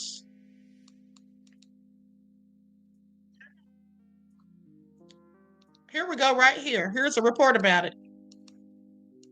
And I did some research on it, and it is a very serious problem. Okay, I know that these Asian nail salons, they have talked about that. There's been reports on that, but I didn't know the braid salons had the same kind of stuff going on, honey. On point animation from Tim Black TV. There's an African boycott going on right now because of disrespect to the Black American community. This is about the survival of Black America. We're in a competition. Africans and Latinos are fighting Black Americans for resources. Black Americans boycott. Isn't crazy? It's necessary. Why we got to fight in our own country. That's why we need to vet our own political figures and put them up there, because we have people that we put up there that's actually working against us. Okay, word on the street is one of the reasons why they don't want the spotlight on them about these braiding shops is because they're conducting a lot of illegal activities, allegedly forcing women to come over here and work, paying them nothing, abusive and towards then this guy is asking Nigerians why they keep constantly getting kicked out of country. But these folks, these immigrants, always got something to say about us, right? Check this out. This is the reason why Africans are upset about boycotting those braid shops. You're bringing too much attention to them. Some real illegal stuff is going down at these braid shops. You see this modern day slavery from 2002 to 2007. He trafficked 20 hair braiders, all young girls. Even the coast they come from, they call it the slave coast. I'm gonna need all the Nigerians to come to the front because I'm trying to figure out why all these countries keep kicking you people out.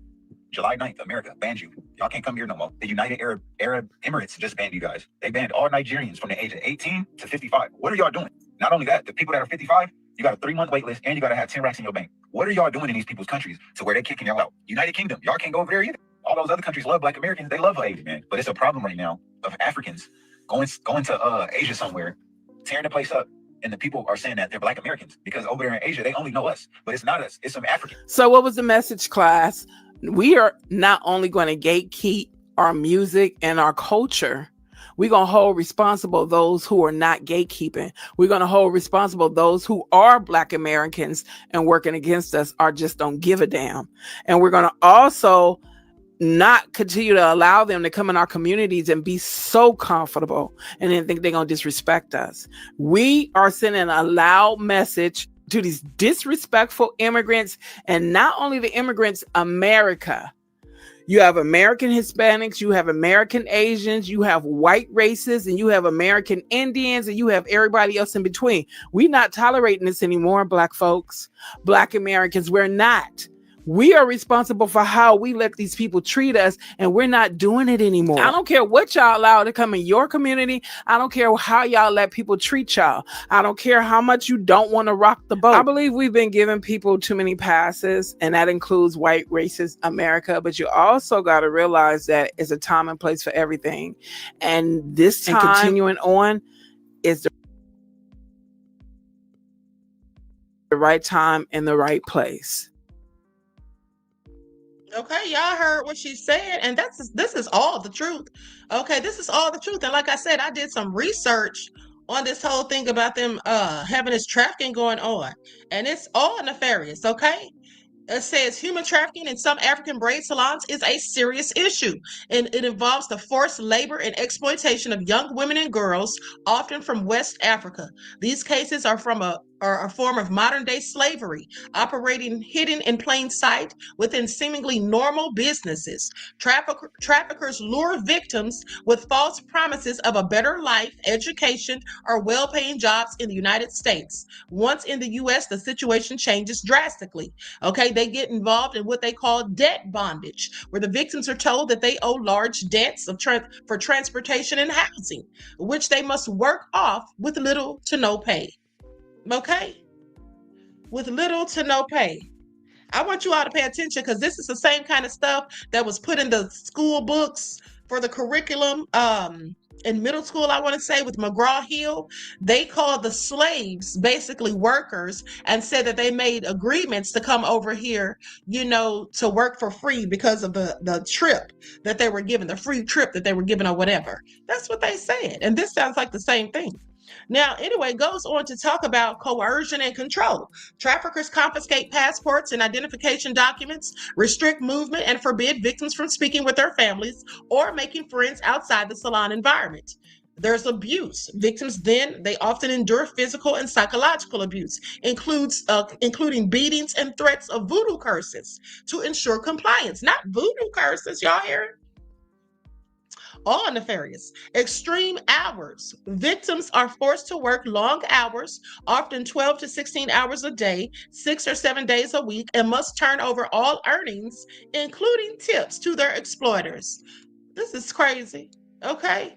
Several cases have been prosecuted across the United States, highlighting the issue. There was a case in New Jersey where there was a New Jersey ring. A high-profile case involved a Calvi, Capade Afolabi and her ex-husband, who were convicted of smuggling and forcing over 20 women and girls from Togo and Ghana to work in their salons without pay for years. The ring made millions of dollars in profits. Federal prosecutors have charged salon owners in Texas, as well as Michigan, for similar labor trafficking schemes, where victims were paid as little as $1.50 per hour and threatened with deportation. Do you all hear this? It's absolutely egregious. Honey, who knew that this was going on? Okay, I'm going to have to do a deep dive into this because this is just me skimming the surface. Once I found out about this, just this morning when I saw that video. So anyway, honey, I'm going to have to take a deep dive into it, but I want y'all to pay attention because this is absolutely nefarious and so sad that this is what's going on. Wow. Okay, so with that all being said, we're almost done.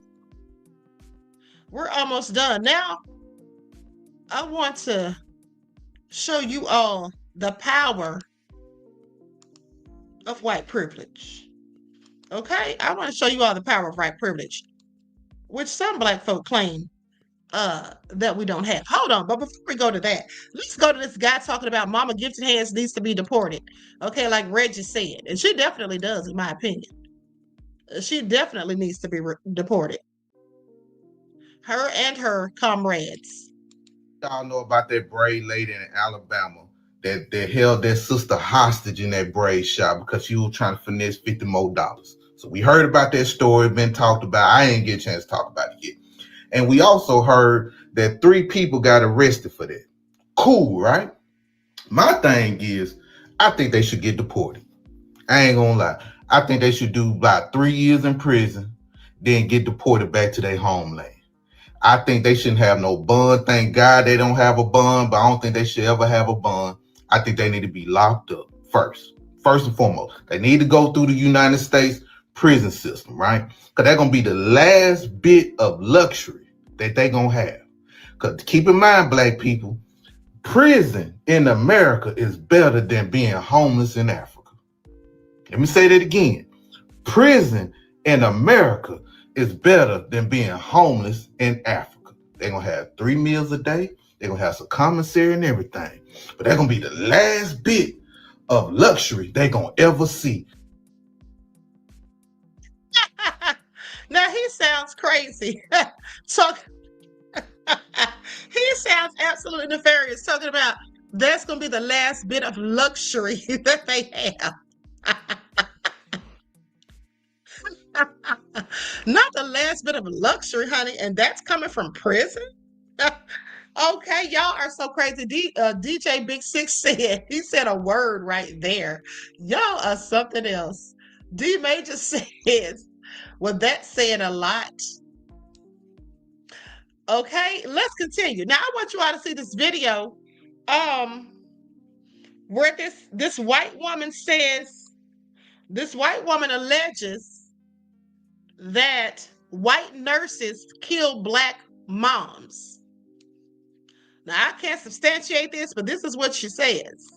Okay, and then we're going to go to this. I want to show you all about this white privilege. Likes up, everyone, please like and share. Here we go.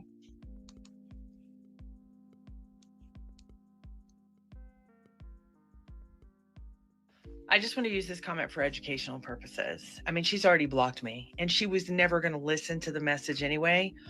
But because of her blocking me, it only further proves this point and all the other points I've made over the last 5 years that I've been doing this, because I am a master of pattern recognition, especially with my sister wives. Her blocking me just proves everything I'm about to say to be 100% true. See, I've been on this decolonization journey since the day I put down the bottle, and it is not fucking easy. As a white woman, I'm gonna be real honest. It's not easy. The reality, literally the fucking reality that every single thing that you've ever believed and known and understood your entire life is a lie. That takes like a year to get through. But this is one thing that takes, like, it takes hold of you real fast. When you get on this journey, when people say that we as white women are the devil, that we are evil, that we are dangerous, that we are weapons, that we unalive people of color, black people, brown people, indigenous people, and right now the conversation is the fact that women, white women who go into nursing, they're there to unalive black women, period. Bottom line on top. When these conversations come up, you're not triggered. You're not triggered. You don't have this desperate need to defend yourself and say stupid ass shit like this, because you know it's not applicable to you anymore, because you can see. And as soon as your ego is removed, and that is another part of this journey, when that one takes a whole nother year in itself, you 100% are never triggered again by the truth, because we are dangerous. Historically, since the moment them motherfuckers brought us here. Because remember, when we came here, we couldn't read or write. Remember that. Anywho, When you decolonize, and I'm not saying it's a destination, this is a lifetime journey. When people call us names, it don't hurt your feelings because your feelings aren't in it because it's not about you. It's about a bigger picture. And let me tell you something, when you decolonize as a white woman, it takes over you. It takes over you. Okay, y'all heard that. And she wrote a book about it. She wrote a whole book about it. Please pay attention, honey. Okay, so she's spilling the tea. I like it when they tell them themselves, okay? Or when they tell us what really goes down, because a lot of times they know best, right? And you know, I have told you all on numerous occasions that white women are the mothers of white supremacy. Who teaches and raises people to be racist? Well, they do. They do. They're the ones sewing and stitching the little Klan outfits worn by the children that went to Klan meetings. I've shown you the footage of that as well. Okay. At the end of the day, if you also remember, I told you about how they used to kill the slaves. They had the Casual Killing Act. Okay, in Virginia in 1669. Now, that was the law that said if a slave died while a master was correcting them, it was not a felony. The reasoning was since slaves were considered property, no one would destroy his own estate deliberately. And the reason they came up with this is because many of the white women who were married to these slave owners were very upset because their husbands were sleeping with these black women and impregnating them very often. And so they would get upset and in some instances murder those children because they were mulattoes, okay, biracial. That's why you hear stuff still to this day about the tragic mulatto because of how bad they did them, how badly they treated them. But now for this next video, let's talk about this woman who was clearly a whole thief and a thug. Okay, Becky was out there stealing and doing dirt, and she got caught. She got caught, and when she did, she basically was given the courtesy of not having to be escorted out of the building where she worked at in handcuffs. Now, do you think they would have done that for somebody who looks like me? Nah, I seriously doubt it. Okay? This is called privilege. It's gonna be hot in here too, sorry. I just am trying to spare whatever here. So, okay, you're placed for arrest. Me? Yes, ma'am. Oh my goodness. For grand theft from Target. So there's 10 to 18 different times that you've gone to Target and paid for items and then did not pay for items. And they all have you all on video and photos and all of that. So right now we are here because we have PC for your arrest. Okay. So what do I, like, can you just kind of tell me what to do? So now, while we do this? Yeah, so I'm telling you that right now. Yeah. I don't want to embarrass you in front of your work company, so I'm trying to be nice here about it. Of course. But I would have to place you in handcuffs, put you in the back of my car. To walk out? Can I walk to your car and then you put me in? Yeah, we can do that. Is that okay? Just as long as you don't run away or anything like that. I have to say it because we've had runners before. Oh, I'm sure. So, of course, yeah. All right, ready? Obviously, my car is right there and doing it as discretional as possible. This is on the car side. I know all my coworkers are going. Yeah. If you want to walk with her to that red car, you can go behind the red car. Right now this is the moment. This is the moment where we unfortunately go in. Through this moment, you've been really cooperative. I'm not gonna handcuff you in the back. I'll handcuff you in the front. It's policy. I have to handcuff you. So whatever. I don't want to. Yeah. So you sit down and handcuff you in the front, and then I'll take you to jail, and you literally just get booked process, and you're going to get the opportunity to call the bondsman or have your husband or I can call him. And and then he can work on that. And then how do you know how much it is? It'll populate in mine, but they should tell you. Oh, they'll tell you. Okay, so like, how do you know what that is? All right, go ahead. No weapons is on you. Sorry, my bag is right there. I'll just move it. My windows are pretty tinted, so I'm not sure able to see anything. So. Isn't that a blimp? And then they had the nerve to put her handcuff her in the front, not the back. Y'all see how they do, honey? Mm-hmm. I find it all so interesting. Now, let me just tell you all something. President Bukele, if you remember, the last hot mic that Trump was caught on, or at least one of the last, was when he was talking to the president of El Salvador, President Bukele, Remember when he told him to take those, he's going to start sending some of the United States criminals over there? Let me show you Bukele's prison. Let me show you how it goes down over there. Okay? And then Elon Musk reposted this, and he says, hold on. Elon Musk reposted this, and he said basically, there's no other way. So let's go to it.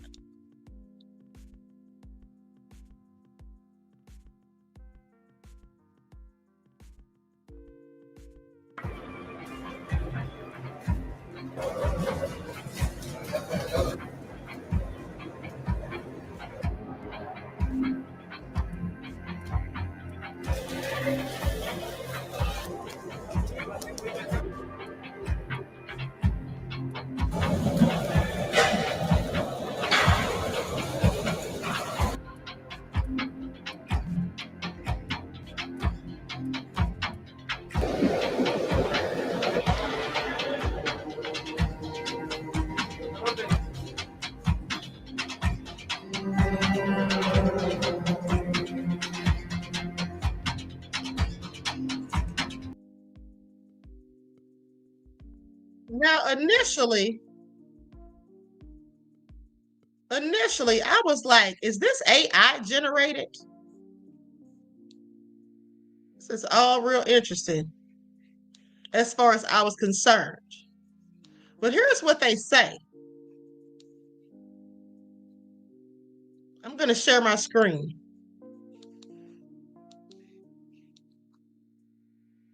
So this is what the United States needs to look forward to, I guess. Okay, so here's what they say.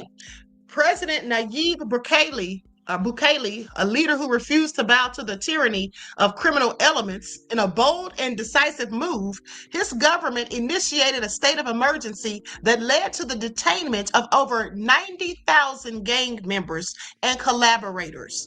This monumental effort not only dismantled the criminal networks that plagued the country, but also restored a sense of peace and tranquility that had long been absent.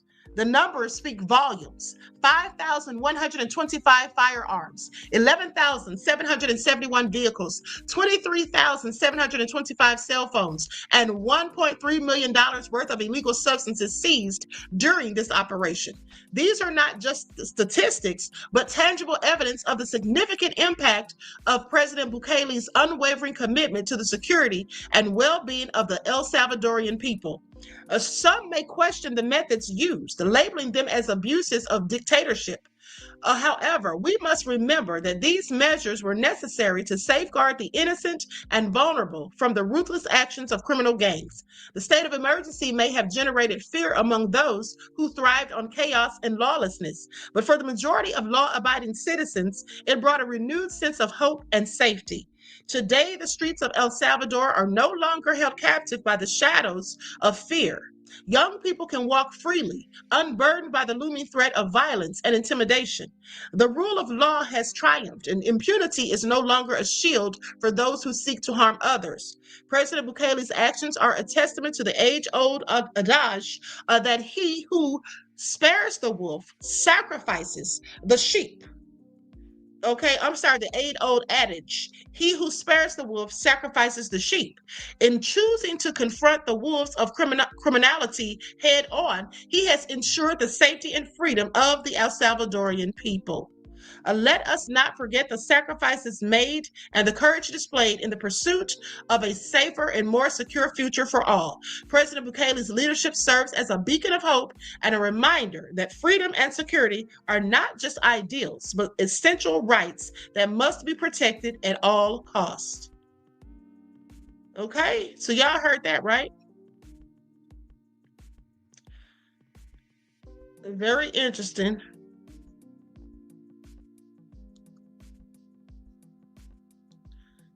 Okay, so let's go to this video. I can't remember if I showed you all this, what he has to say about President Trump.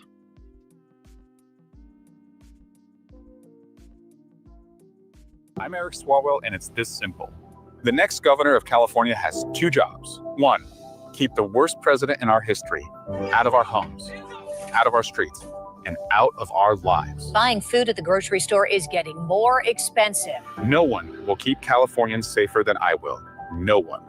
Nancy Pelosi selected me for the Intelligence Committee and to help lead the impeachment of a corrupt president. Californians will never bend the knee. And 2, bring us a new California. California is the 4th largest economy in the world. So shouldn't we be a state where you can take your first job, have your first kid, and buy your first home in the same decade? And one where you can fill that home with food and flood it with light. I'm Eric Swalwell. We can build ourselves a new California that we can share in together.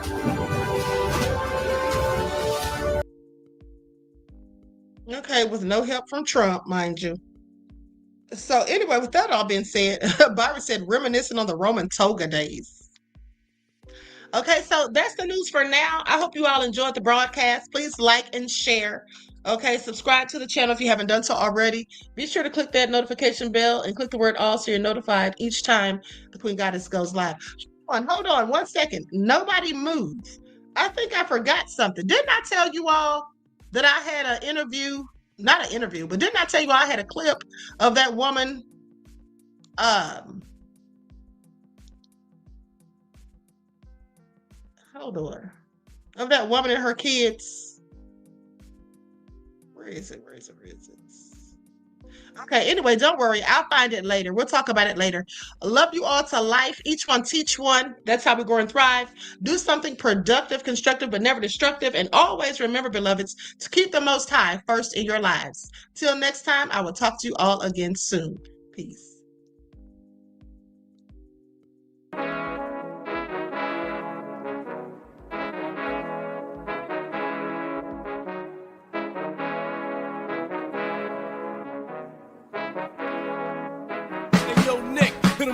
Gold all in my skin, God all in my blood, kings all in my circle. You touch one of mine and you're done. They show no love for the queen.